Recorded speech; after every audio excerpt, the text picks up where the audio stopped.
رسول اللہ صلی اللہ علیہ وآلہ وسلم الحسن والحسین سیدہ شباب اہل الجنہ سلام۔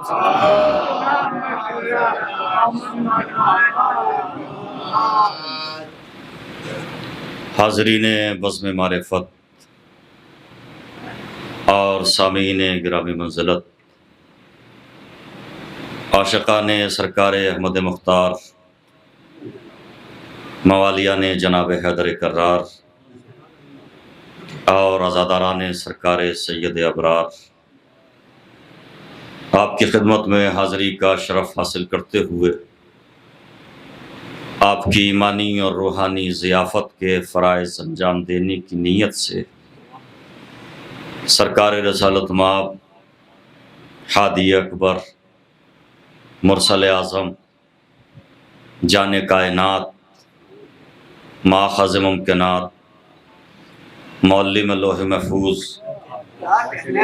شناسۂ رموز احدیت ثمرۂ شجر خلت صاحب معراج سید المرسلین خاتم النبیین حضرت احمد مجتبی محمد مصطفیٰ صلی اللہ علیہ وسلم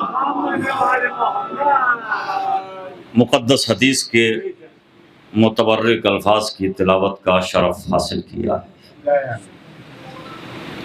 میں اس وقت آپ کی تعداد نہیں بلکہ استعداد زیر نظر رکھتا ہوں، اس لیے کہ حسین کی بارگاہ میں تعداد نہیں استعداد دیکھی جاتی۔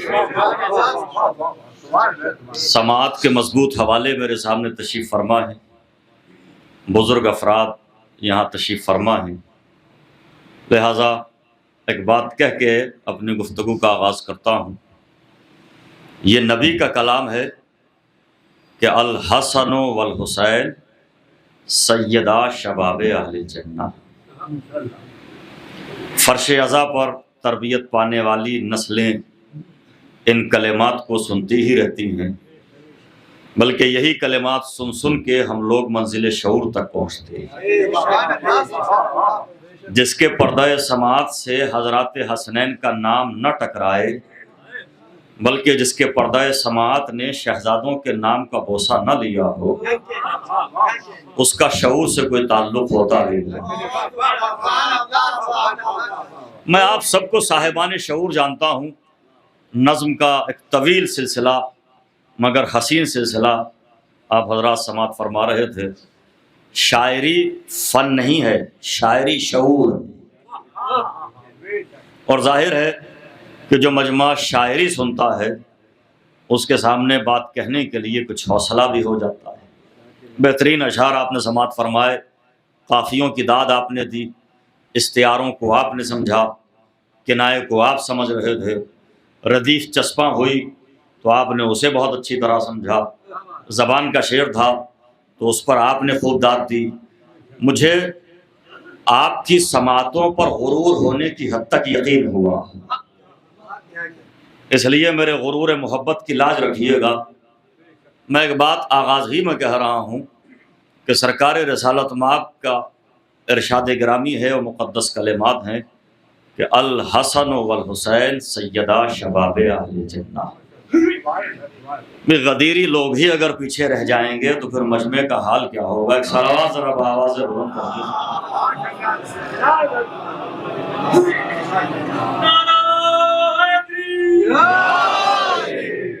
یہ نبی کا کلام ہے، اور یاد رکھیے کہ نبی کا کلام کلاموں کا نبی ہوتا ہے۔ یہ رسول کی بات ہے، اور رسول کی بات باتوں کی رسول ہوتی ہے۔ پیغمبر کا کلام کلاموں کا پیغمبر ہوتا ہے، کلاموں کا پیشوا ہوتا ہے۔ پیغمبر نے فرمایا الحسن والحسین، براہ راست حسن نہیں فرمایا، براہ راست حسین نہیں کہا، الحسن۔ آ جائیے سہیل بھائی، آپ بھی تشریف لے آئے، ایک صلوات بآواز بلند پڑھیے محمد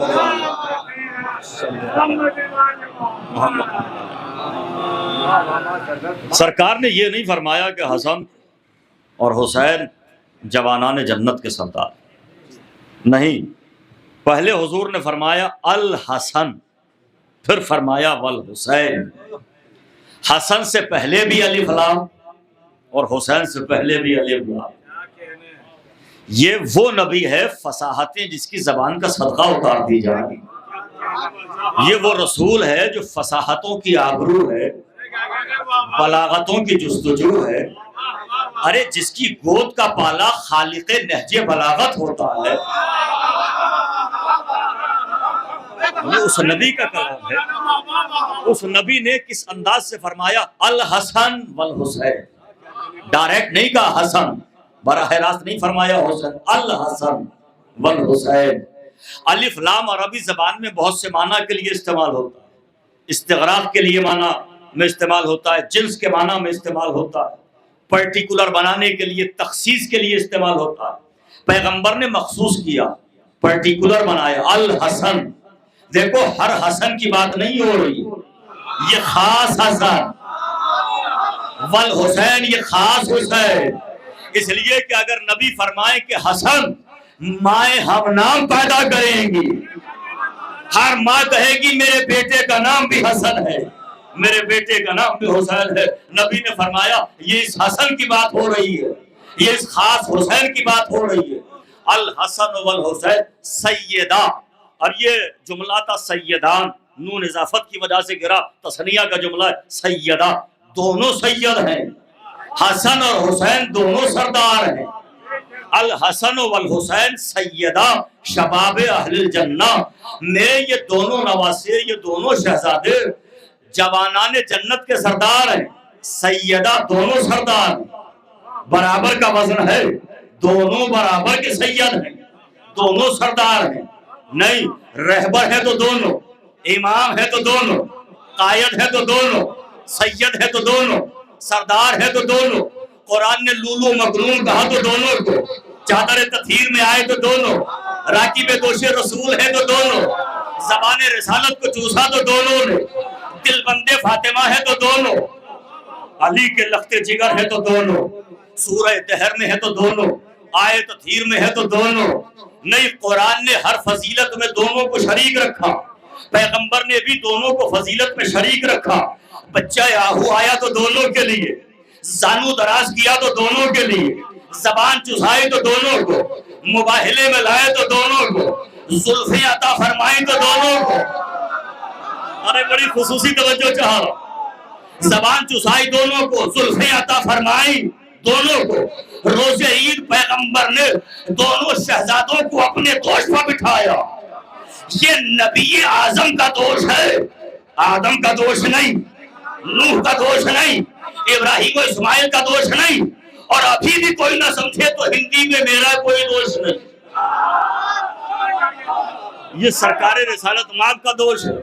سرکار رسالت مآب نے اپنے دوش پر بٹھایا، جو صاحب معراج پیغمبر ہے، جو مسافر قاب قوسین ہے، وہ جس کے استقبال میں 1,24,000 انبیاء بھیجے گئے، وہ جس کے کھڑے ہونے کی انداز کو شریعت نے قیام کہہ دیا، وہ جس کے جھکنے کے طریقے کو شریعت نے رکوع کہہ دیا، وہ جس نے جبین کو زمین پر رکھا تو سجدہ بنا دیا.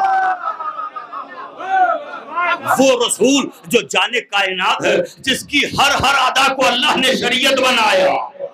نہیں، میں ایک جملہ کہہ رہا ہوں، وہ رسول جو مختار کائنات ہے. ابھی بہترین شاعری سن کے آپ بیٹھے ہیں، زندہ سماعت مجمع میرے سامنے ہے.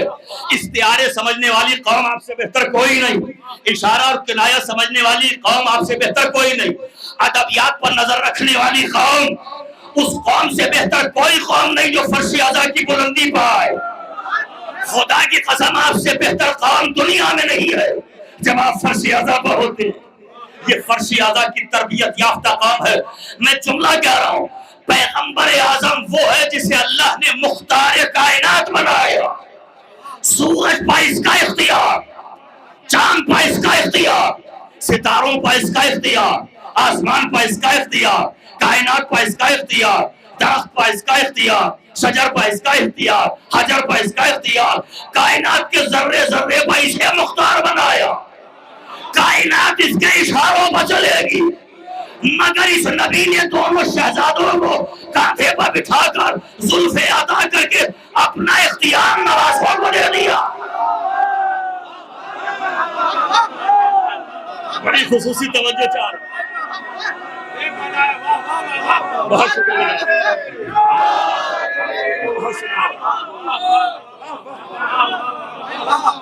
وہ رسول جو مختار کائنات ہے اپنا اختیار حسن کو دیا, اپنا اختیار حسین کو عطا کیا.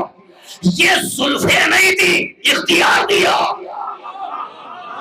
جدھر چاہو گے نبوت جائے گی, جدھر چاہو گے رسالت جائے گی. یہ زلفیں نہیں ہیں, یہ اختیار رسالت, اختیار نبوت نہیں. ذرا سا زبان سمجھنے والے افراد تشریف فرمائے ہیں تو جملہ کہوں.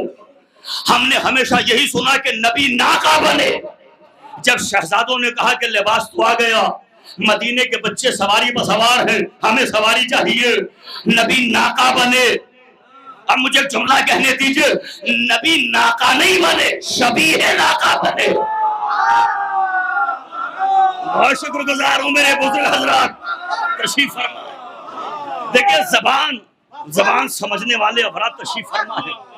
نبی ناکا نہیں بنے, شبیہ ناکا بنے.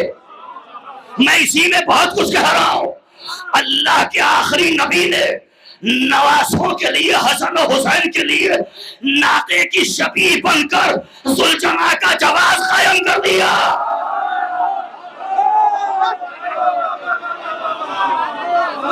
ذوالجناح کا جواز جب کائنات کا نبی ناقہ بن سکتا.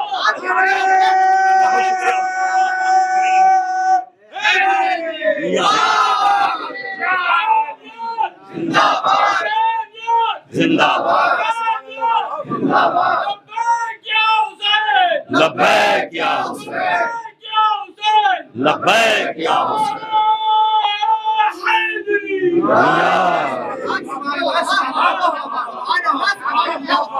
میرا نبی شبیہ ناکا بنا, اور جب نبی شبیہ ناکا بنے دوش پر شہزادے سوار. کسی مسخرے نے, قداور مسخرے نے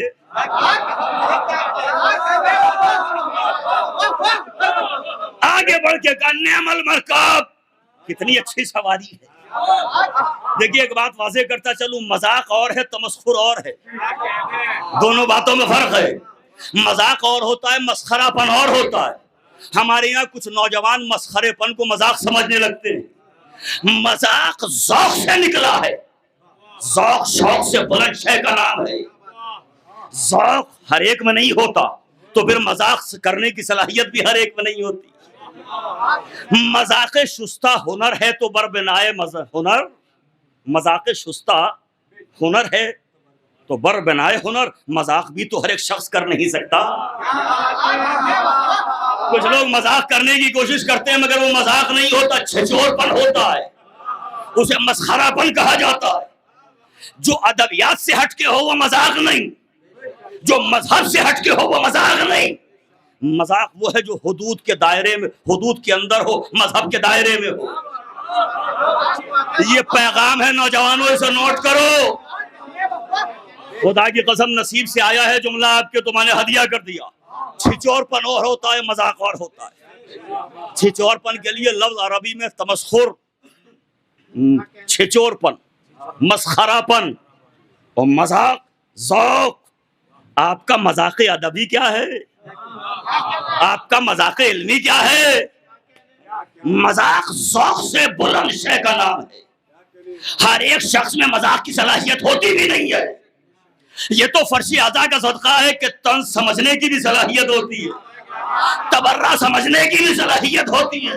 اور خدا کی قسم اگر ہمارے والے ادھر نہ جا کے بتائیں تو بڑے بڑوں کو پتہ نہ چلے کہ کس میں تبرہ ہوا. یہ صدقہ تو فرش اعضاء کا ہوتا ہے. یہ تو ہمارے والے کچھ ہیں جو نادانی سے کام لیتے ہیں, ہمارے والے ہیں جو نادانی سے کام لیتے ہیں. تو تمسخر اور ہے اور مذاق, دونوں باتوں میں فرق ہے.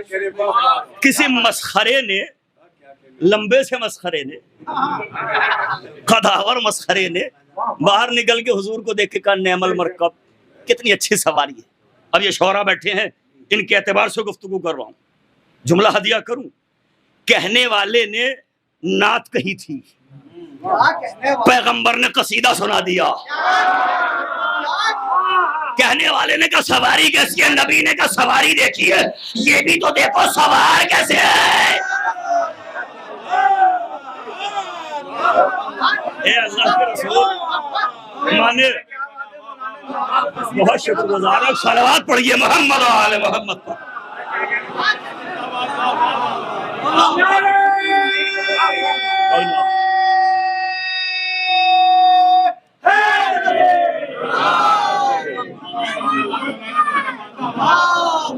صلی علی محمد۔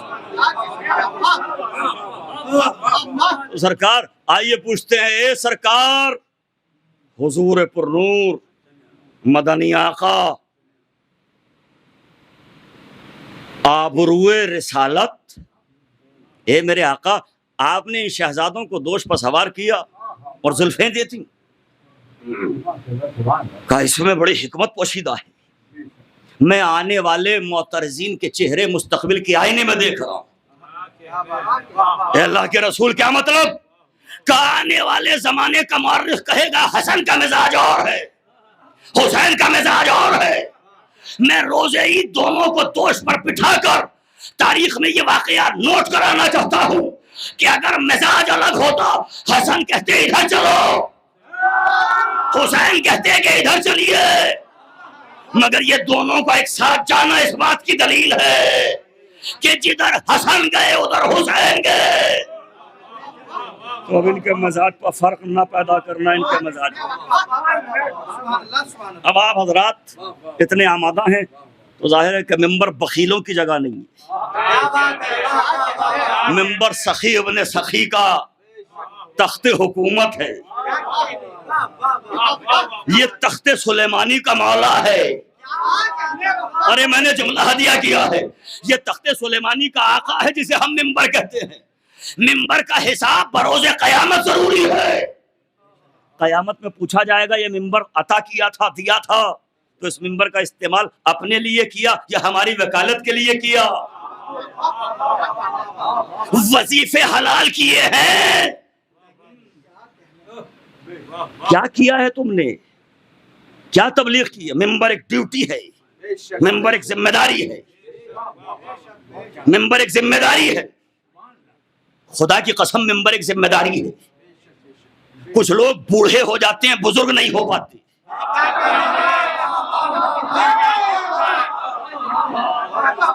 قسم خدا کی میں نے جملہ ہدیہ کیا ہے، کچھ لوگ بوڑھے ہو جاتے ہیں، بزرگ نہیں ہو پاتے۔ اب آپ کہہ رہے ہوں گے یہ بوڑھا بزرگ تو دونوں ایک ہی باتیں ہیں، قسم خدا کی قدیری مجمع کے سامنے اس کی وضاحت کی ضرورت کہاں ہے؟ بوڑھا اور ہے، بزرگ اور ہے۔ بوڑھا ہونے کے لیے ضروری ہے کہ عمر زیادہ ہو، مگر بزرگ ہونے کے لیے ضروری ہے کہ علم ہو، شعور ہو، آگہی ہو۔ ہم نے نبی کے بعد بوڑھے کو نہیں مانا، بزرگ کو مانا ہے۔ بزرگ ذمہ داری کا احساس، یہ بزرگوں کا ممبر ہے، یہ ممبر بزرگی کی جگہ ہے، بزرگی کا مقام ہے۔ اب اتنا بیدار مجمع سامنے ہو تو کچھ کہنے کو جی چاہتا ہے۔ ہمارے نوجوانوں کے بھی آقا امام حسن مجتبی علیہ الصلوۃ والسلام کے حوالے سے جو سوالات آتے رہتے ہیں، ان سوالات سے معلوم ہوتا ہے کہ ابھی بہت کچھ بتانے کی ضرورت ہے۔ مولا حسن مجتبی علیہ السلام کے حوالے سے ابھی بہت کچھ بتانے کی ضرورت ہے۔ دو باتیں آپ کے سامنے رکھتا ہوں، اور جتنی دیر میں یہ دو باتیں کلیئر ہو جائیں اتنی دیر میں مجلس مکمل ہو جائے گی۔ ایک تو کچھ لوگوں کا عقیدہ، نظریہ، سوچ، فکر یہ ہے کہ امام حسن مجتبی علیہ السلام کی نسل میں امامت نہیں ہے۔ یہ سنتے رہتے ہوں گے آپ، یہ جو نوجوان نسل ہے اکثر یہ سوال کرتے ہیں بھائی مولا حسن مجتبیٰ کی نسل میں تو امامت نہیں ہے، بس یہی کانسیپٹ کلیئر کرنا ہے۔ دوسرا یہ ہے کہ مولا حسن مجتبیٰ میرے آقا نے معاذ اللہ کوئی دب کے سلو کر لی تھی۔ دو باتیں کلیئر کر دوں تو بات مکمل ہو جائے، اس کے بعد کچھ پڑھوں یا نہ پڑھوں۔ پہلا سوال کیا ہے امام حسن مجتبیٰ علیہ السلام کے لیے کہ نسل میں امامت نہیں ہے۔ غلط، جھوٹ، الزام، بہتان، زبان کو دہن کے صندوق میں بند کیجئے اور نہ کہیے کہ آقا حسن کی نسل میں امامت نہیں۔ آئیے آج میں ثابت کروں کہ جتنا حصہ نسل امامت میں آقا حسین کا ہے اتنا ہی حصہ مولا حسن کا ہے۔ میں نے سرکار کی حدیث پڑھی، حضور کیا فرما رہے ہیں؟ دونوں سید، دونوں سردار، دونوں آقا، دونوں مولا، فضیلت کے ہر موڑ پر، فضیلت کی ہر فصیل پر دونوں برابر ہیں، امام دونوں ہیں، رہبر دونوں ہیں، قائد دونوں ہیں، مگر نسل میں کس کی امامت آئی؟ اے پروردگار، یہ سوال بھی حل ہونا چاہیے کہ ہم عادل ہیں، یہ فیصلہ بھی کریں گے عدالت سے۔ حسن کے یہاں بیٹی پیدا ہوگی، حسین کے یہاں بیٹا پیدا ہوگا، حسن کی بیٹی کا نام ہوگا فاطمہ بنت حسن، حسین کے بیٹے کا نام ہوگا علی بن الحسین، سید الساجدین۔ دیکھیے یہ بات اگر کلیئر ہوتی تو اتنی ہلکی داد نہ آتی۔ یہ ذرا سا حیرت میں پڑ جانا اس بات کی دلیل ہے کہ یہ کانسیپٹ کلیئر ہی نہیں ہے۔ نوجوانوں ذرا سر اٹھاؤ اور تحقیق کی وادی میں چلو، اور پھر میں آپ کو لے کے چلتا ہوں دونوں باتیں کلیئر کرنے کے لیے۔ حسن کے یہاں اللہ کا نظام یہ تھا کہ بیٹی آئی، حسین کے یہاں بیٹا آیا، چوتھے امام۔ اور دونوں شہزادوں کے یہاں جب بیٹی اور بیٹے دو پیدا ہوئے، دونوں کا عقد ہوا۔ مجھے جملہ کہنے دیجئے، جب دو باعظمت دریاؤں کا باہمی اتصال ہوا تو اب اس دنیا میں وہ امام آیا جس کے لیے بچوں سے سوال کیا گیا، بتاؤ وہ کون سا امام ہے جو خود بھی امام، باپ بھی امام، نانا بھی امام، دادا بھی امام، جس کا بیٹا بھی امام۔ بہت شکر گزار ہوں۔ یہ جو ہمارے پانچویں آقا ہیں، سرکار امام محمد باقر علیہ السلام،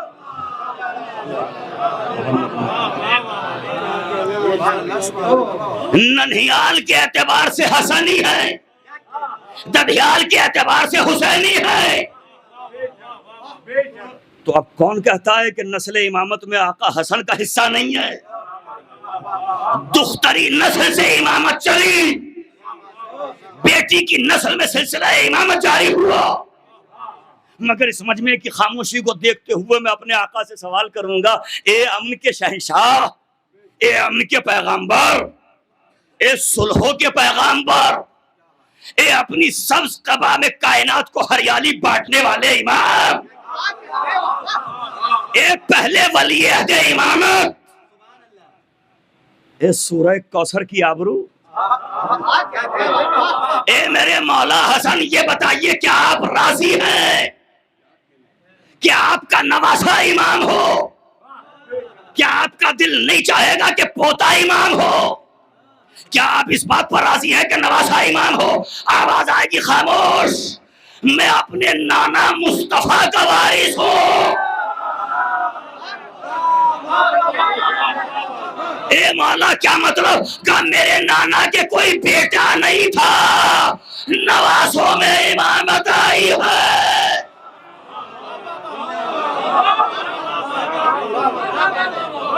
اب نواسا امام ہے، سرکار رسالت مآب حضور پر نور سرکار دو عالم کو اللہ نے بیٹے دیے مگر لے لیے گئے۔ مباہلے میں کسے بلایا؟ ابنانا و ابناکم، یہ حضرات حسنین کریمین شریفین، یہ ابنائے قرآنی ہیں۔ اللہ نے انہیں بیٹا بنا کے مباہلے کے میدان میں اتارا اور نبی بیٹا بنا کے لے کے آئے، یہ میرے بیٹے ہیں۔ ارے بنانا کیا جسے قرآن نے بیٹا کہہ دیا، تو اب اس میں اضافی لفظ کیوں رکھی جائے؟ تو آقا حسن مجتبیٰ علیہ السلام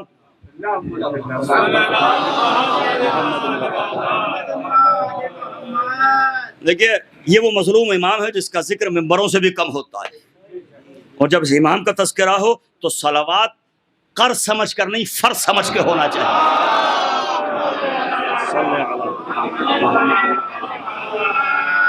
یہ وہ ہستیاں ہیں جن کا تذکرہ بہت کم ہوتا ہے۔ یہ جو میرے مولا حسن مجتبیٰ کی شہزادی ہے نا، بڑی شہزادی فاطمہ بنت حسن، ان کے لیے تاریخ نے لکھا کہ ایک مرتبہ گھر سے نکل کے پردوں کے درمیان سے گزر رہی تھی، کوئی دیوار جھکی، گرنا چاہا، مورخ نے تو یہی کہا کہ دیوار گر رہی تھی، مانے گا نہیں سلامی کے لیے جھک رہی تھی، دیوار گر رہی تھی، شہزادی نے اشارہ کر کے کہا قف یا جدار، اپنی جگہ پر رک جا دیوار، دیوار وہیں رک گئی۔ نام کیا ہے شہزادی کا؟ فاطمہ بنت حسن۔ میں نے تاریخ میں دو فاطمائیں دیکھی، ایک فاطمہ بنت حسن ہے جس کے کہنے سے گرتی ہوئی دیوار رک گئی، ایک فاطمہ بنت اسد ہے جس کے قدموں کی دھمک سے دیوار کعبہ مسکرا گئی۔ یہ بات مجھے اپنے نوجوانوں تک پہنچانا ہے، مجلس سے کچھ لے کے جائیے، رومال سماعت خالی نہ جائے۔ کچھ لوگ کہتے ہیں مجلس سے ملا کیا؟ مجلس میں تو سب کچھ تھا، ظرف قبولیت کی بات ہے۔ ایک دن، کئی سال پرانی بات ہے، میں فی البدی مجلسیں پڑھتا ہوں، بات سے بات نکلتی ہے، بہت سی باتیں ہو جاتی ہیں، زیر ممبر اچھی مجلس پڑھ لیتا ہوں، تو ایک وکیل صاحب تھے اور وہ یہ دھونس دے رہے تھے کہ ہم بہت بڑے وکیل ہیں، ہم ہائی کورٹ سپریم کورٹ تک جاتے ہیں۔ ہم نے کہا آپ وکیل ہوں گے دنیا کے، ہم وکیل ہیں آل محمد کے۔ انہوں نے پہلا جملہ تو یہ کہا میاں یہ 2 مہینے 8 دن روز مجلسیں ہوئی، قوم میں تبدیلی کیوں نہیں آئی؟ اس کا مطلب یہ ہے کہ علماء کی زبان میں اثر نہیں رہ گیا۔ میں نے کہا اگر زبان میں ہمت ہے تو یہی جملہ سرکار رسالت مآب کے لیے کہو کہ نبی نے تو سب کو پیغام دیا، ابو لہب کی سمجھ میں کیوں نہیں آیا؟ ابو جہل ایمان کیوں نہیں لایا؟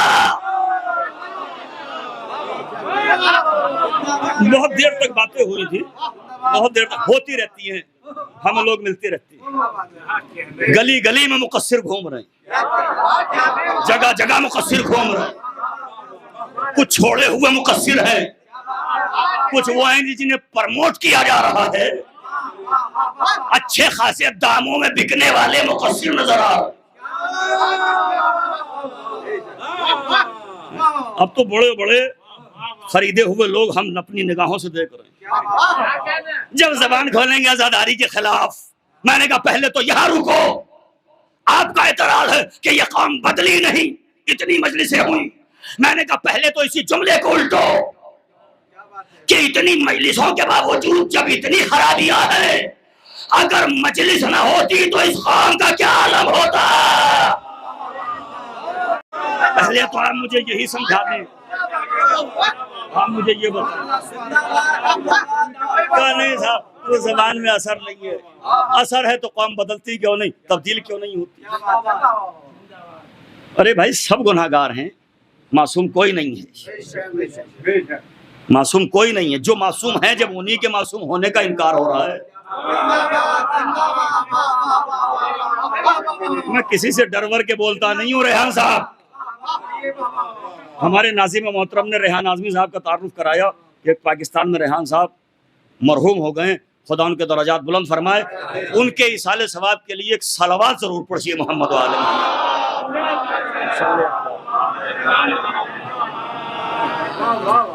اور اتفاق کی بات یہ ہے کہ جو پاکستان والے ریحان صاحب تھے ان سے بھی میرے بہت اچھے تعلقات تھے، اور ان والے ریحان صاحب سے بھی میرا بہت اچھا تعلق ہے۔ ہمارا تعلق ولایتی لوگوں سے ہوتا ہے، ہر ایک سے ہمارا تعلق نہیں ہوتا۔ اب وہ صاحب بہت زیادہ جب گفتگو کرنے لگے اور بقرات اعظم بننے لگے، کچھ لوگ وہ ہیں جو سقراط کے بے اختیار بیٹے نظر آتے ہیں، سقراط کی بے اختیار اولادیں نظر آتی ہیں، بہت زیادہ عزاداری کے خلاف بولنے لگے۔ بارش ہو رہی تھی صحن میں، خدا کی قسم سچا واقعہ، بارش ہو رہی تھی، پھر پیالیہ میں چائے آئی تھی، میں نے کہا دیکھیے بارش ہو رہی ہے، ایک بچے سے میں نے کہا جا کے صحن میں رکھو، پیالی بھی رکھی گئی، پیرس بھی رکھی گئی۔ جب بارش رکی میں نے کہا اٹھا کے لاؤ، جب اٹھا کے لائے تو پیرس میں چند قطرے پانی اور پیالی میں 100 ml پانی۔ میں نے کہا آپ کا اعتراض ہے نا کہ مجلس سے لوگ بدل کیوں نہیں رہے، یہ مثال میں نے آپ کو زندہ دی ہے۔ کہنے لگے مولانا کیا مطلب؟ میں نے کیا پانی نازل ہونے میں کمی تھی؟ ابر رحمت تو ٹوٹ کے برسا، مگر دونوں کا ظرف الگ تھا، جس کا جتنا ظرف تھا اس نے اتنا پانی لے لیا۔ مجلس میں ذکر اہل بیت کا اب تو برس رہا ہے، جس کا جتنا ظرف ہے وہ اتنا ہی لے کے اٹھتا ہے، جس میں جتنی ظرفیت ہوتی ہے۔ یہ رومال سماعت میں نے بے معنی نہیں کہا۔ تبرک دو طرح کے ہوتے ہیں، ایک روحانی تبرک، ایک جسمانی تبرک۔ ابھی مجلس ختم ہوگی، تبرک بٹے گا، رومال پھیلا کے تبرک لیا جائے گا۔ رومال نہ ہو تو ہاتھوں میں سمیٹا نہیں جائے گا۔ حسین کا لنگر بٹ رہا ہے، سخی کی خیرات بٹ رہی ہے، اور یہ تبرک بھی باب تفاعل میں ہے، اس میں برکتیں سمٹی ہوئی ہیں۔ تبرک، جو تبرک کی عزت کرتا ہے برکتیں اسی کے گھر کا طواف کرتی ہے۔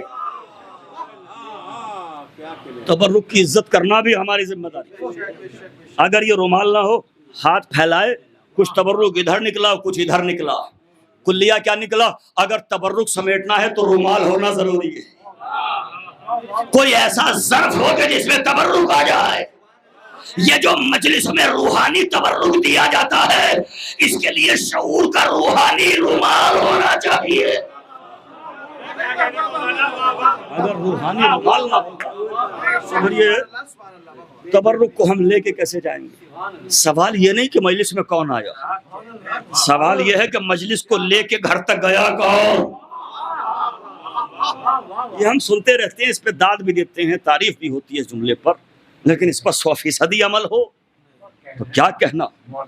خدا کی قسم یہ بزرگ حضرات تشریف فرما ہیں، ان کے دعائیں مجھے حاصل ہو۔ میں نے آپ سے 2 وعدے کی، ایک وعدہ پورا کر چکا ہوں۔ امام حسن مجتبیٰ علیہ السلام کی نسل میں امامت کا اتنا ہی حصہ ہے جتنا آقا حسین کا ہے۔ ایک فضیلت ایک جملے میں بیان کر دوں، میرے مولا حسن مجتبیٰ کی فضیلت بیان نہیں، یہ بڑے مظلوم شخصیت تھی، خدا کی قسم۔ ایک جملہ کہوں، آقا حسن کی کے موضوع پر رات بھر تقریر کرتا رہوں ناکافی ہے، ایک جملہ کہوں بات مکمل ہے۔ آقا حسن کی فضیلت میں یہی جملہ کافی ہے کہ جو حسین جیسے امام کا امام ہو اسے حسن مجتبیٰ کہا جاتا ہے۔ خدا کی قسم قدردانوں کا مجمع ہے، قدردانوں کا مجمع۔ خدا کی قسم آپ کی آنکھوں میں آنسو، آپ کا یہ بے اختیار رونا، یہ آپ کی طینت طہارت کا جوہر ہے، ایسے ہی نہیں روتے ہیں۔ مسئلہ یہ ہے کہ کوئلے کی منڈی میں ہیرے نہیں بیچے جاتے۔ میرے سامنے جوہری بیٹھے ہیں تو میں نے ایک نگینہ آپ کے سامنے پیش کیا۔ مولا حسن کے لیے پڑھتے رہیے فضائل، اور ایک جملہ کہیے جو حسین جیسے امام کا امام ہو۔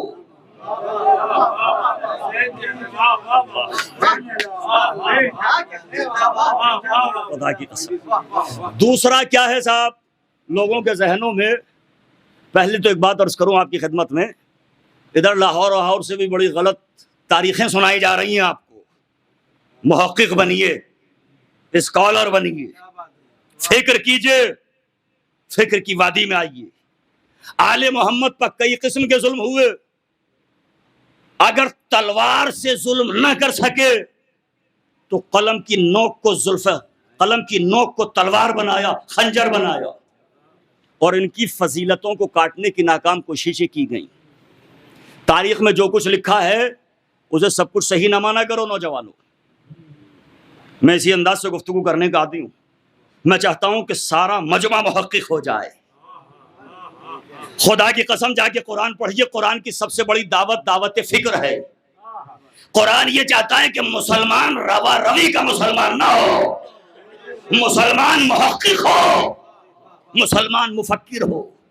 کچھ لوگ اخلاقاً گوشت کھانے کے لیے مسلمان ہیں، کچھ لوگ اخلاقاً گوشت کھانے کے لیے مسلمان ہیں۔ مسلمان حقیقی معنی میں مسلمان بنیے۔ یہ جملہ ہنسنے کے لیے نہیں کہا میں نے، یہ ایک الگ بات ہے کہ ہنستے ہنساتے بات بڑی تیزی کے ساتھ دل میں اترتی ہے۔ تاریخ میں سب کچھ صحیح نہیں ہے، بہت کچھ جھوٹ ہے، بہت کچھ لکھا ہوا ہے۔ یہ بات 2023 کے ہندوستان میں سمجھانا مشکل نہیں ہے۔ میں تو میرٹھ کے زندہ سماعت مجمع کے سامنے یہ جملہ کہہ رہا تھا۔ تاریخ میں بہت کچھ غلط ہے۔ ہر قیامت عمارت نو ساخت، جو آیا اس نے ایک اپنی نئی اینٹ کی نئی عمارت کھڑی کی۔ تاریخ کے ساتھ ہوا کیا پہلے سمجھیے۔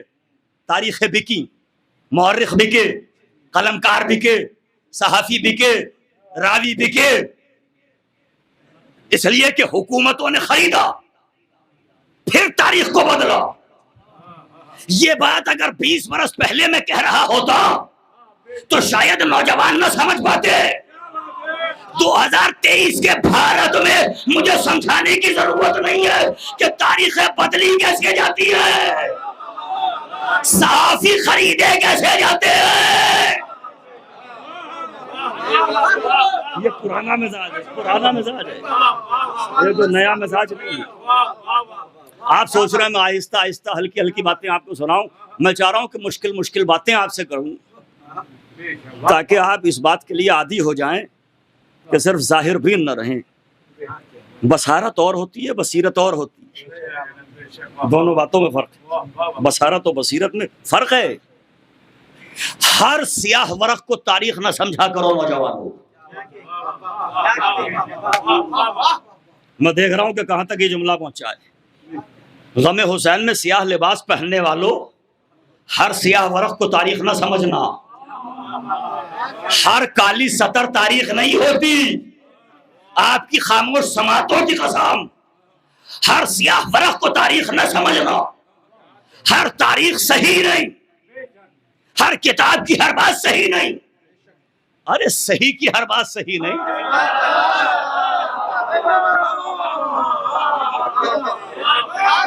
اب یہ زندہ سماعت مجمع میرے سامنے تشریف فرما، صحیح کی ہر بات صحیح نہیں، صحیح کی ہر بات صحیح نہیں۔ اب نوجوان مجھے کس یقین کے ساتھ سننے آئے ہوں گے مجھے نہیں معلوم، کہیں یہ نہ کہہ دینا کہ سبق بہت بھاری تھا۔ فطرت سہولت پسند ہوتی ہے، فطرت یہ چاہتی ہے کہ آسان آسان باتیں سنی جائیں، اور آسان آسان باتیں ہوں تو آسان آسان سمجھنا ہو جاتا ہے اور داد دینا آسان ہو جاتا ہے۔ اس کے لیے بھی بزرگوں سے ہاتھ جوڑ کے کہہ رہا ہوں ہر بات، مگر نوجوانوں کو خطاب کر کے کہہ رہا ہوں۔ کلاس میں جب ماسٹر پوچھتا ہے کہ کس نے سبق یاد کیا، کس کا ہوم ورک پورا ہے، جس کا ہوم ورک پورا نہیں ہوتا وہ چھپ کے بیٹھتا ہے، جس کا ہوم ورک صحیح ہوتا ہے وہ آگے کھل کے بیٹھتا ہے، جس کا ہوم ورک پورا نہیں ہوتا وہ ہاتھ باندھ لیتا ہے۔ میں تو بہت کچھ کہہ رہا ہوں۔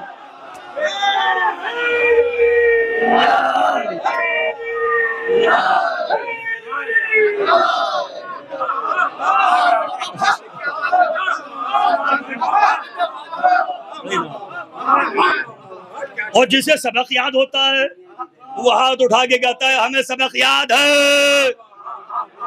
یہ جو مجلس میں سب کے ہاتھ اٹھتے ہیں نا، یہاں سے پتا چل جاتا ہے حسینی درسگاہ کا سبق کسے یاد ہے. یہ ہاتھ اٹھانا اس لیے بھی ضروری ہے. اور اب تو کوشش یہ ہو رہی ہے کہ مجلسوں کو لیکچر بنا دیا جائے. اب میں نے آپ کو جگایا، جگہ جگہ کے مشکل باتیں کر رہا ہوں آپ سے. یہ کتاب لکھنے والے موضوعات ہیں، یہ تقریر کے موضوعات نہیں، تحریر کے موضوعات جو میں آپ کے سامنے آپ کی سماعتوں کی عدالت میں رکھ رہا ہوں. ہر سیاہ ورق تاریخ نہیں ہوتا، ہر کتاب کو صحیح نہ سمجھنا. دیکھو ہمارے یہاں قرآن کے بعد 4 بڑی کتابیں ہیں جن کے لیے اصطلاح ہے کتب اربع، اور ہمارے بھائیوں کے یہاں مسلمان بھائی ان کے یہاں 6 کتابیں ہیں، اس کی اصطلاح ہے صحاح ستہ، 6 اور 6 کی 6 صحیح. یہ باتیں کام آئیں گی، یاد رکھنا نوجوانوں، یہ بات کام آئے گی. اب نہیں تو ریکارڈنگ سن لینا. ان کے یہاں 6 کتابیں، 6 کی 6 صحیح ہیں. ہمارے یہاں 4 ہیں، مگر 4 میں سے کسی کو صحیح کا درجہ نہیں دیا گیا. کیوں؟ اس لیے کہ اگر کتاب کو صحیح کا درجہ دیا جائے گا کتاب کی ہر بات ماننا پڑے گی، اور کتاب کی ہر روایت ہمارے یہاں قابل قبول نہیں. روایت کو علم درایت کی کسوٹی پر پرکھا جائے گا، راوی کو علم رجال کی روشنی میں دیکھا جائے گا. میں پھر کہہ رہا ہوں کہ یہ وہ موضوعات ہیں جو لکھے جاتے ہیں، پڑھے نہیں جاتے. مگر میں ذرا سا آپ کا ذوق بلند کرنے کے لیے یہ بات کہہ رہا ہوں. اگر آپ سے کوئی کہے کہ آپ کی کتاب میں یہ بات ہے تو پلٹ کے پوچھنا کیا ہمارے علماء نے اس کتاب کو صحیح کا درجہ دیا ہے؟ بہت بڑا جواب میں نے حاضر کر دیا. آپ اس جواب کو سمجھے نہ سمجھے، نوجوانوں سے کہہ رہا ہوں، مگر جواب میں نے مکمل کر دیا. اگر کوئی آپ کے سامنے کتاب پیش کرے، یہ کتاب اور یہ روایت، پلٹ کے فوراً کہنا ہمارے علماء نے بتایا ہے کہ ہمارے یہاں روایت صحیح ہوتی ہے، مکمل کتاب صحیح نہیں ہوتی. میں نے اپنے جملے کی وضاحت کی ہے. ارے دنیا میں ایک ہی کتاب ہے جو صحیح ہے، جو لا ریب ہے. ذالک الکتاب لا ریب، ذالک الکتاب لا ریب فیہ ھدی للمتقین. قرآن لا ریب ہے، قرآن کے وارث بے عیب ہے. قرآن کے علاوہ کسی کتاب کو صحیح کا درجہ ہمارے یہاں نہیں ہے.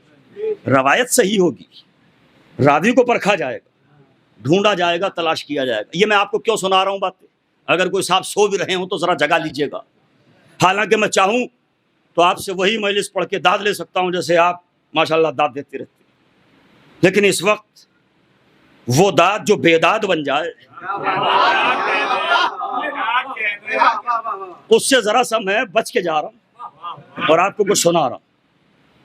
ہمارے ساتھ پہلے ہماری تاریخ پڑھیے کیا ظلم ہوا. ہمارے خون کا گارا بنا کر بغداد کی دیوار چھینی گئی ہے کہ نہیں؟ علی والوں کو قتل کیا گیا، علی کا نام لیوا کوئی نہ رہے. تو جب علی کے نام لیوا نہ رہے، یہ جذبہ تھما ڈالو یا زندان یا قید. لوگوں نے نام بدل بدل کے زندگی گزاری، شہر بدل بدل کے زندگی گزاری. آل رسول پر کیا گزری، اہل بیت کے چاہنے والوں پر کیا گزری. مصائب الشیعہ پڑھیے، خان صاحب نے کیا لکھا ہے، پوری تاریخیں آپ کے سامنے. جب ہمیں برداشت نہ کیا گیا تو کیا ہماری کتابیں رہ گئی؟ ہمارے کتب خانے جلائے گئے، کتابوں کو دریا میں پھینکا گیا. سلام ہے ان علماء کو جنہوں نے زمانے نے کروٹ بدلی اور حالات تبدیل ہوئے فوراً ان سب چیزوں کو جمع کیا. خدا کی قسم ان علماء کو ہمارے لاکھوں سلام. اب یہ لفظ اخباری تو بدنام ہو گیا، اس لیے میں کہہ نہیں رہا ہوں، ورنہ وہ علماء اخباریین سرکار تقی مجلسی علیہ الرحمہ، مجلسی اول سرکار ملا مجلسی علیہ الرحمہ. دیکھو الفاظ کبھی کبھی بدنام ہو جاتے ہیں اور بہت بدنام ہو جاتے ہیں. خلیفہ پہلا عہدہ اعلان ہوا اللہ کی طرف سے، ہوا نا؟ کیا بات ہے، جو پہنچ گئے سلام. حضرت آدم کو اللہ نے نبی کہا، رسول کہا، کیا کہا؟ خلیفہ بنا رہا ہوں. کتنا متبرک لفظ تھا. اللہ نے پوسٹ دی تھی، عہدہ دیا تھا، خلیفہ بنا رہا ہوں. مگر جب یہ لٹیروں کے ہاتھ لگا، یہ لفظ اتنا بدنام ہوا کہ حجامت بنانے والا خلیفہ، وہ ختنے کرنے والا خلیفہ، لفظ ملا، لفظ ملا، لفظ ملا بڑا متبرک لفظ تھا اور بہت مقدس لفظ تھا. ملا، ملا صدرہ، ملا مجلسی علیہ الرحمہ، ایسے علماء کو ملا کہا جاتا تھا. مگر ملا جب بدنام ہوا تو اب ہر ذلیل سمجھے جانے والے مسلمان کو ملا کہہ کے پکارا جانے لگا. لفظ اخباری اتنا مضبوط لفظ تھا، مگر جب چند چھچوروں کے ہاتھ لگا انہوں نے اسے بدنام کیا. جب زمانہ بدلا، حالات بدلے، ہمارے وہ علماء جو علماء اخبارین تھے انہوں نے بڑے کارنامے انجام دیے. علامہ مجلسی علیہ الرحمہ نے بڑا کام انجام دیا. ان کے پاس اتنا وقت ہی نہیں تھا کہ وہ چھان پٹک کرتے کہ کون سی روایت اپنی ہے اور کون سی غیروں کی ہے. مشکل سا موضوع ہے، نکل رہا ہوں اس سے باہر تاکہ آپ حضرات جو سماعت کی خشک وادی میں گم ہو رہے ہیں اس سے باہر بھی آپ کو نکالا جائے. بھئی بات یوں سمجھیے کہ مثال سے بات واضح کرتا ہوں. ایک بچے کو آپ نے بھیجا، بیٹا جاؤ چینی لے کے آؤ.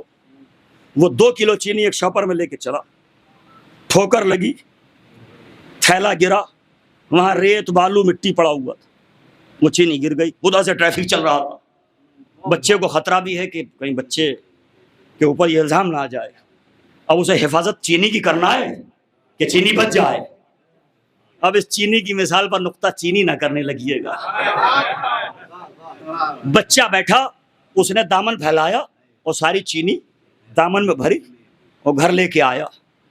اب اگر ماں یہ سمجھنے لگے کہ یہ 100% چینی ہے، یہ خالص چینی ہے، تو یہ غلطی اس کی نگاہوں کی ہوگی. پہلے حالات دیکھو کہ حالات کیا ہیں. حالات یہ ہے کہ چینی مٹی بالو اور ریت میں مل گئی تھی. اس بچے نے جمع کر کے اکٹھا کر کے گھر تک پہنچایا. اب گھر والوں کا کام یہ ہے کہ اسے کسی چھلنی میں چھانے، چینی الگ ہو، ریت الگ ہو، مٹی الگ ہو، کنکر الگ ہو. میں تو کہہ چکا اپنی بات، آپ کا انتظار باقی ہے. میں تو بات کہہ چکا.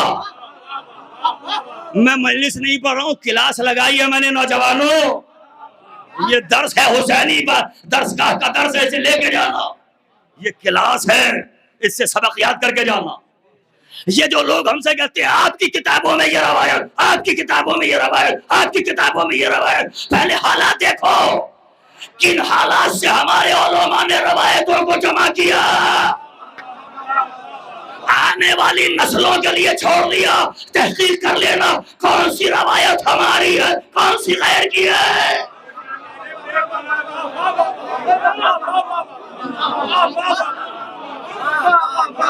میں سمجھ رہا ہوں، اب میں سمجھ رہا ہوں کہ بھائی ہر ایک کا نصاب تو یہاں تک پہنچا ہوا ہے نہیں، ہر ایک کا سبق وہاں تک پہنچا ہوا نہیں ہوتا جہاں تک کبھی کبھی ممبر سے باتیں آ جاتی. تو یہ جو ہماری تاریخوں میں ہے، میں نے سمجھایا اس نوجوان نسل کو کہ ہماری کتابوں میں بھی غیروں کی روایتیں ہیں. اب اسے اپنی روایت نہ سمجھ لینا. سمجھ میں آ گئی بات؟ ہو گئی مکمل. اب یہ جو لاہور سے بول رہا ہے، خدا کی قسم کیسے کیسے علماء گزرے ہیں تاریخ شیعت میں. شیخ مفید علیہ الرحمہ، شیخ توسی، شیخ بھی ہیں اور توسی بھی ہیں. شیخ مفید، شیخ صدوق. ارے شیخ مفید ہیں، میں جملے بزور دے رہا ہوں. شیخ ہیں مگر شریعت کے لیے مفید ہیں، مضر نہیں ہے. یہ جو لاہور سے تاریخیں سنا رہا ہے نا آپ کو، کبھی ان کی روایتوں کی چھان پٹک بھی ایسے ہی کر کے دیکھنا جیسے ریت سے چینی نکالی جاتی ہے. تب آپ کو پتا چلے گا کہ کون کتنا جھوٹا ہے، کون کتنا سچا ہے. ان کے دھوکے میں نہ آنا. یہ جو مولا حسن مجتبیٰ کی صلح کے لیے بھی نہ جانے کیا کیا کہا جا رہا ہے اور کیا کیا باتیں ہو رہی ہیں. کچھ لوگوں کا ذہن ایسا بنا دیا گیا کہ معاذ اللہ امام حسن مجتبیٰ علیہ السلام جو تھے انہوں نے دب کے صلح کر لی. غلط. ہم بزدل کو امام نہیں مانتے. ہائے ہائے میں نے جملہ کہا ہے. مسلمات شیعت بیان کر رہا ہوں. یہ ٹرمینالوجی ہے, یہ اصطلاح ہے مسلمات. اب لفظ بدلتا ہوں. جو پیچھے حضرات بزرگ بیٹھے ہیں, دعاؤں کی گزارش, میں نے انہی سب کو اپنا سبق سنایا جو میرے بزرگ حضرات تشریف فرمائے. کہ مولا حسن نے دب کے سلوک کر لی, خبردار جو بزدل ہو وہ امام نہیں ہوتا. جملہ بدل دوں, جو بزدل ہو وہ ہمارا امام نہیں ہوتا. کسی کا ہوتا ہو تو ہوتا, ہمارا امام بزدل نہیں. حضرت صاحب میں نے 2 وعدے آپ سے کیے تھے, دونوں مکمل کرنے جا رہا ہوں اور بہت تیزی سے سمیٹ رہا ہوں بات. ہمارے بڑے بھائی نے کہا تھا کہ گھڑی نہ دیکھیے گا. جہاں سامعین کے چہرے نورانی چہرے, نہیں ضرورت نہیں ہے, حالانکہ آپ معصوم امانت دار ہیں. اب یہ لوگوں کی بنائی ہوئی معصوم کے حوالے کیا کروں. اس لیے بڑی خصوصی توجہ کہ مولا حسن نے دب کے سلح کر لی. تاریخ پڑھو اور مجھے پڑھ کے بتاؤ حسن نے شرائط مانی ہے یا منوائی ہے. جسے تاریخ یاد ہے وہ ضرور بولے گا, جو مجلس سے سنتا ہے وہ چپ نہ رہے گا. حسن نے شرائط مانی ہے یا منوائی ہے. حسن نے باطل کے سینے پر گھٹنا ٹیکا, قلم سے ذوالفقار کا کام لیا.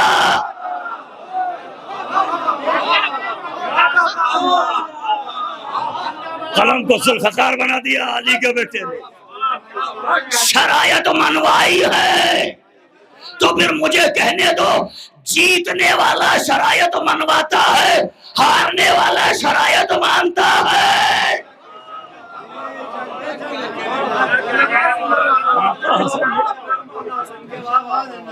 آقا حسن مصطفیٰ نے شرائط منوائی.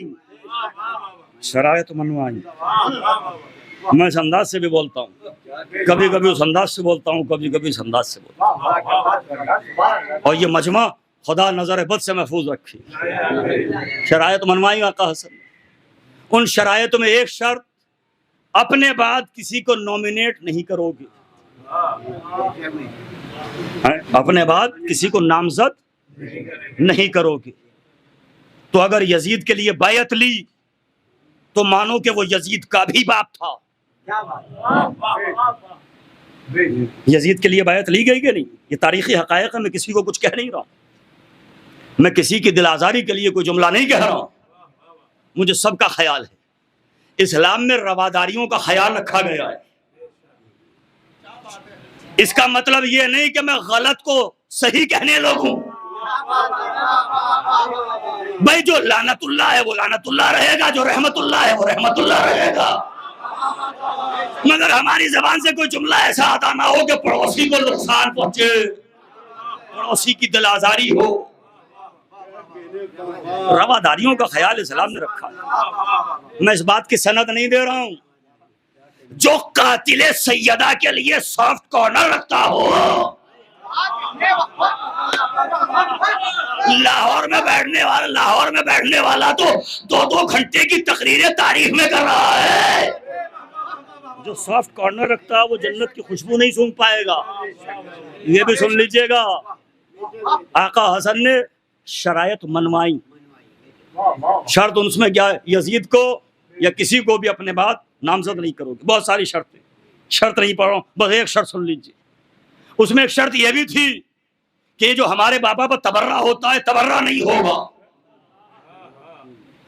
پلٹ کے کہنے والے کو کہنا چاہیے تھا کہ اگر ہم آپ کے باپ دادا پر تبرہ نہیں کریں گے تو آپ والے بھی ہم پر تبرہ نہیں کریں گے. ارے میں کچھ کہہ رہا ہوں, ذرا جگا لیجیے ذہنوں کو. سامنے والے نے تو شرط رکھی ہی نہیں, تو پھر ہم تبرے پر پابندی جو ہے. اس نے کوئی شرط رکھی؟ آقا حسن مصطفیٰ علیہ السلام ہو گئی بات ہے۔ اب شجاعت امامت کا جزو لا ينفک ہے، حوزے کی زبان میں کبھی کبھی بات کرتا ہوں۔ شجاعت امامت کا جزو لا ينفک ہے، جیسے علم رسالت و نبوت و امامت کا جزو لا ينفک ہے۔ ایک لمحے کے لیے شجاعت کو امامت سے الگ نہیں کیا جا سکتا۔ اس نوجوان نسل نے سنا ہی نہیں کہ آقا حسن کتنے بڑے بہادر تھے، یہ تو یہی جانتے ہیں تلوار نہیں چلائی، یہ تو یہی سنتے ہیں کہ صاحب مولا حسن نے کوئی جنگ تو کی نہیں۔ میں یہ بھی چند دقیقوں کے اندر ثابت کر دوں۔ مولا حسن کی شجاعت سناؤں؟ شجاعت مولا حسن کی سننے سے پہلے چلو میرے ساتھ جنگ جمل۔ محمد حنفیہ نبی کے علمدار کا علمدار، تقریباً 19 برس کا سن ہے محمد حنفیہ کا، اور محمد حنفیہ کو مولا نے جنگ کے میدان میں بھیجا۔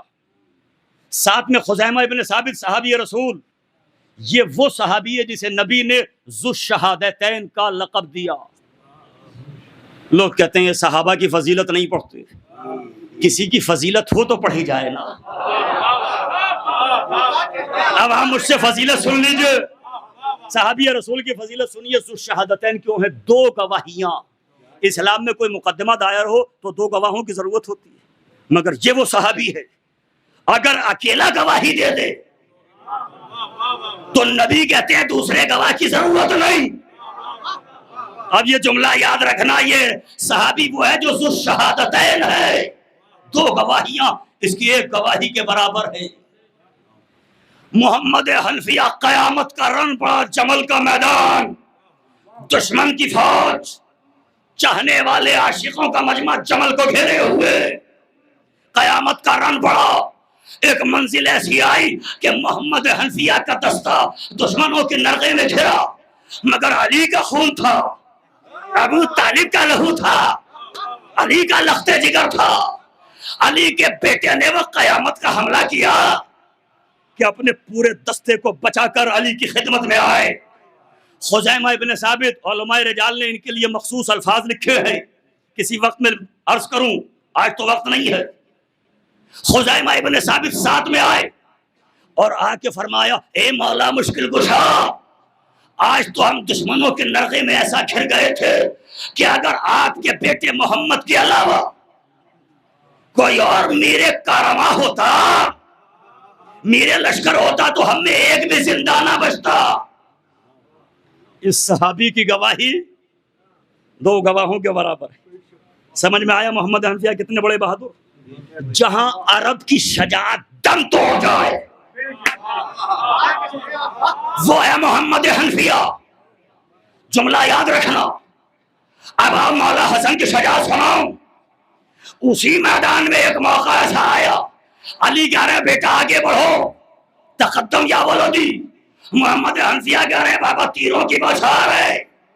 محمد حنفیہ اس مارکے کو فتح کرنے سے قاصر رہے جس کا حکم علی نے دیا تھا۔ عرب کی شجاعتوں کی آبرو محمد حنفیہ روکے۔ علی نے کہا بیٹا حسن پڑھو۔ حسن نے نیزہ لیا اور وہ مارکہ فتح کر دیا۔ سمجھ میں آیا حسن کتنا بڑا بہادر ہے؟ جہاں سارے عرب کی شجاعت دم توڑ جائے وہاں محمد حنفیہ کی شجاعت ہے، اور جہاں محمد حنفیہ کی شجاعت جواب دے جائے وہاں سے حسن کی شجاعت شروع ہوتی ہے۔ آپ نے دیکھا؟ اور شجاعت کا اور منظر دیکھنا ہے تو صفین میں جا کے دیکھنا، پڑھ چکا میں مجلس۔ صفین میں دیکھنا مالک اشتر ڈھونڈ رہے ہیں کہاں ہے شہزادہ، نبی کا بڑا نواسا کہاں ہے۔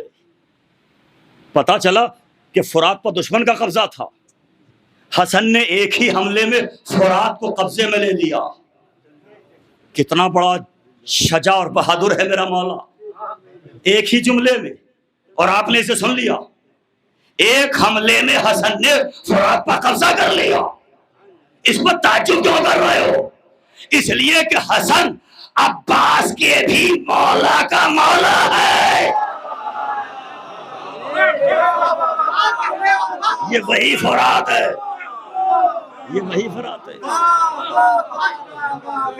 اور یہ جو دشمن نے سلح کر لی نا آپ سے دلبر بھائی، یہ جو دشمن نے سلح کی، کاغذ قلم بھیج کے کہا ہے جو آپ شرط لکھنا چاہیں ہمیں منظور ہوگی. یہ ڈر نہیں ہے تو اور کیا ہے؟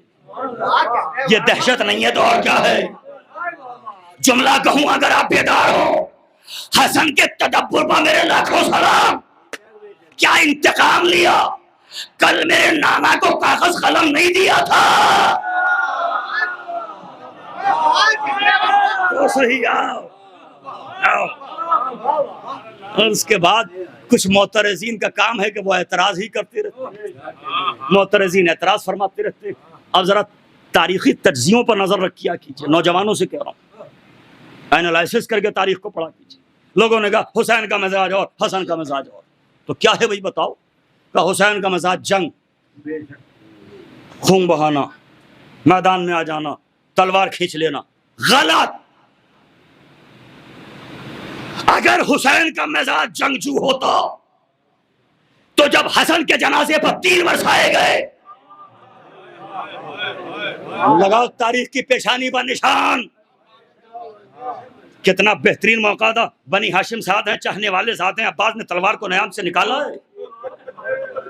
جزاک اللہ. رونے لگے آپ. میں تو ابھی تجزیہ سنا رہا ہوں آپ کو، اور بس 2-3 منٹ کی اجازت دیجئے، مصائب پڑھ رہا ہوں، مگر پہلے تجزیہ سنیے. اگر حسین کا مزاج جنگجو ہوتا تو امام حسن کی شہادت سے کربلا کے واقعے کے درمیان 10 برس کا فاصلہ ہے.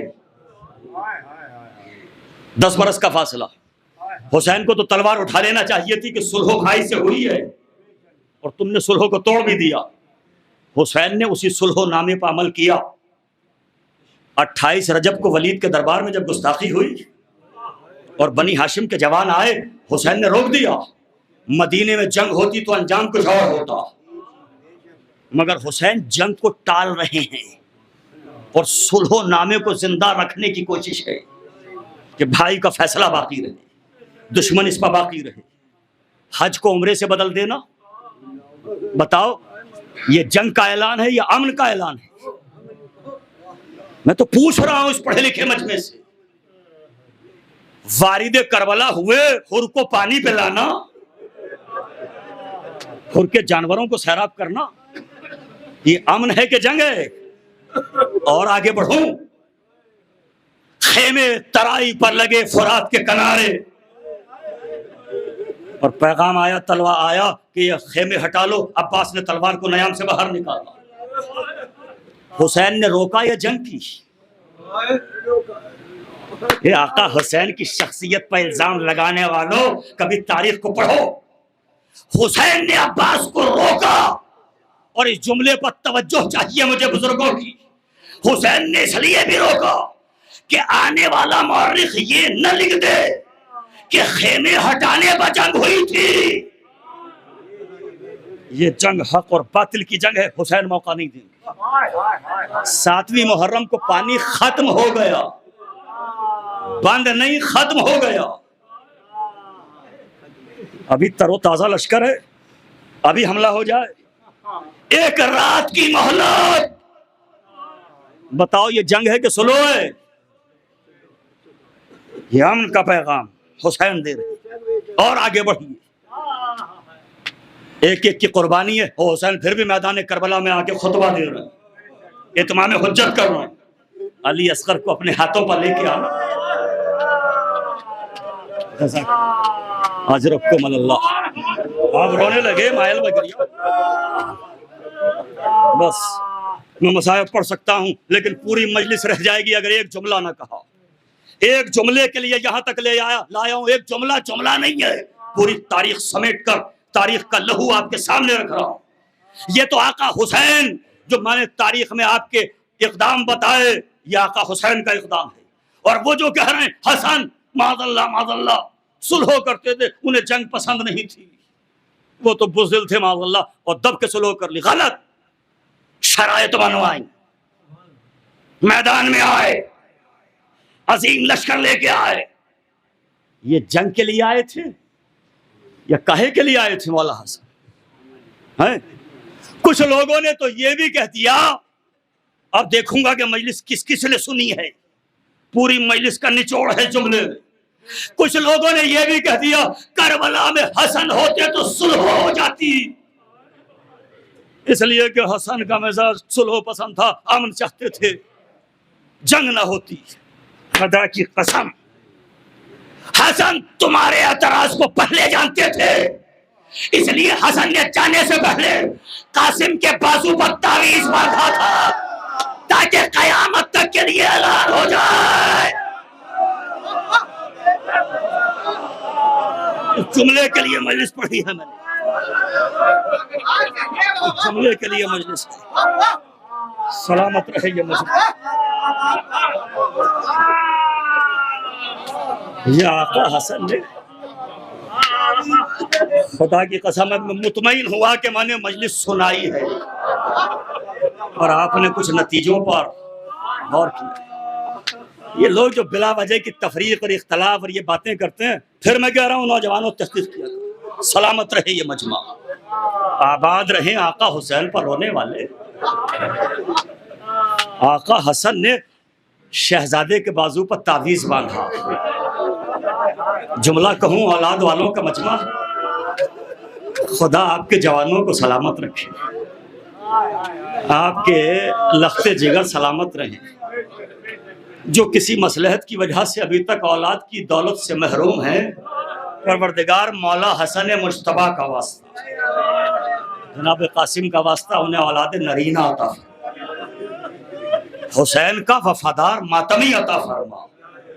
لیکن جتنے باپ اس مجلس میں بیٹھے ہیں, اپنے جوانوں کو نگاہ میں رکھنا. میں ایک سوال کر رہا ہوں, آپ اپنے بچوں کے بازوؤں پر تعویذ باندھتے ہیں, کاہے کے لیے باندھتے ہیں؟ کا حفاظت کے لیے. اب کافی ہے میں جملہ کہہ دوں, آپ اپنے جوانوں کے بازوؤں پر تعویذ باندھتے ہیں حفاظت کے لیے. حسن نے قاسم کے بازو پر تعویذ باندھا تھا شہادت کے لیے. اجرکم اللہ, اجرکم اللہ. یہ وہ تاریخیں ہیں جسے شیعہ سنی دونوں علماء نے لکھا. علماء امامیہ, علماء عامہ دونوں ان باتوں کے قائل ہیں. آقا حسن نے قاسم کو کربلا کے میدان میں بھیجا, تو اب یہ قاسم کی لاش کے ٹکڑے نہیں ہیں, اور مطابقت بھی تو دیکھو, حسن کے جگر کے ٹکڑے ہیں. زہر کے بعد جو لگن میں زینب نے سمیٹے وہ حسن کے جگر کے ٹکڑے تھے. جو کربلا میں قاسم کی لاش پامال ہوئی وہ بھی حسن کے جگر کے ٹکڑے. اجرکم اللہ. خدا کوئی غم نہ دے آپ کو سوائے غم مظلوم کر. اب اس کے بعد اگر میں کسی مصائب کے دوسرے رخ کی طرف واپس بھی جانا چاہوں تو نہیں جا سکتا. رو رہے ہیں آپ, بہت دیر سے رو رہے ہیں, میں دیکھ رہا ہوں. میں نے آپ کو سنبھالا تاکہ نتیجے پہنچ جائیں, مگر اب جتنا جی چاہے اتنا روئیے, اس لیے کہ یہ فرش عزا رونے کے لیے بچھایا جاتا ہے. ایک بی بی جنت سے رومال لے کر اپنے ٹوٹے ہوئے پہلو پر ہاتھ رکھتی, آپ کی آنسوؤں کے انتظار میں آتی ہے. خدا آپ سب کی توفیقات عزا, بکا اور غلا میں اضافہ. خدا کوئی غم نہ دے سوائے غم مظلوم کربلا کے. بس 2 منٹ دیجیے, روتے ہوئے اٹھیے. کربلا میں قاسم, ایک جملہ سن لیجیے. شام غریبہ میں لاشیں پامال ہوئی. بات سے بات آتی ہے, عمر سعد ملعون نے بد نسل جانوروں کو جمع کیا.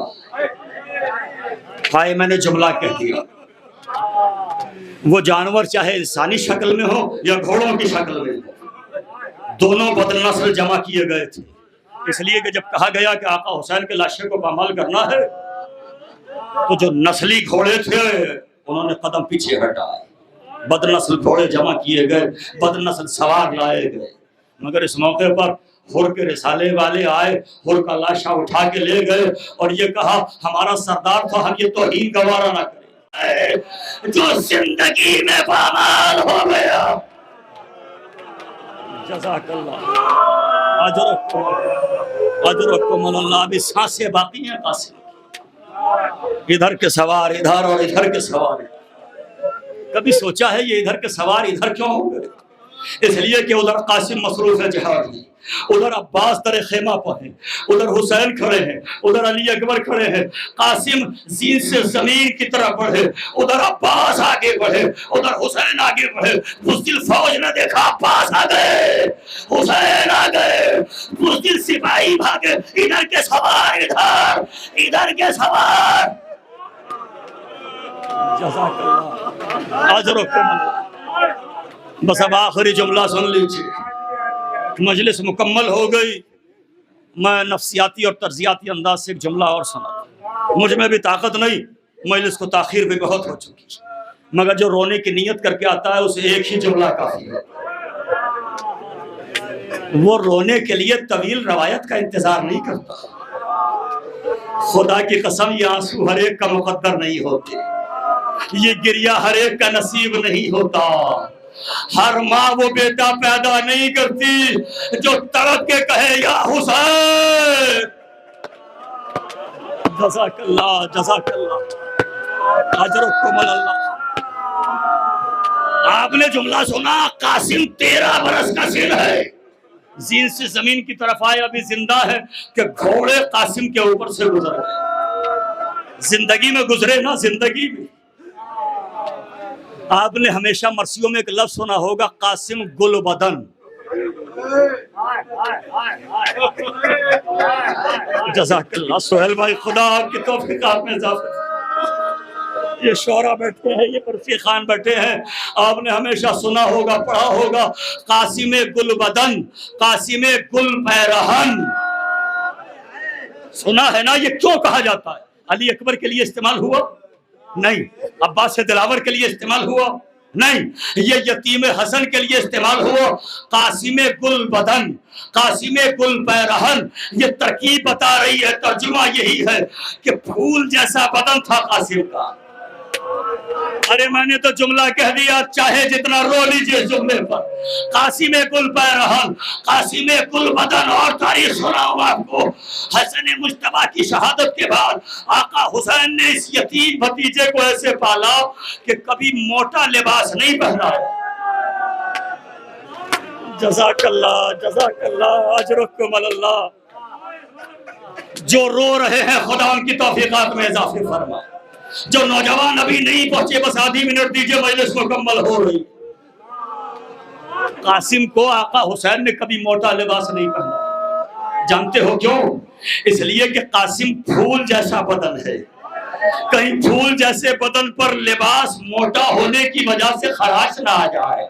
اب مجھے معاف کر دینا، ایک جملہ کہہ رہا ہوں، ارے جو قاسم اتنا نازک بدن تھا کہ حسین اسے موٹا لباس نہ پہناتے تھے، اس نے اپنی زندگی میں گھوڑوں کی ٹاپوں کو، کوئی ٹاپ سینے بھائی، کوئی صدر مطار بھا، کوئی آپ کے سر اقدس بھا، قاسم نے گھوڑے کی ٹاپوں کو کیسے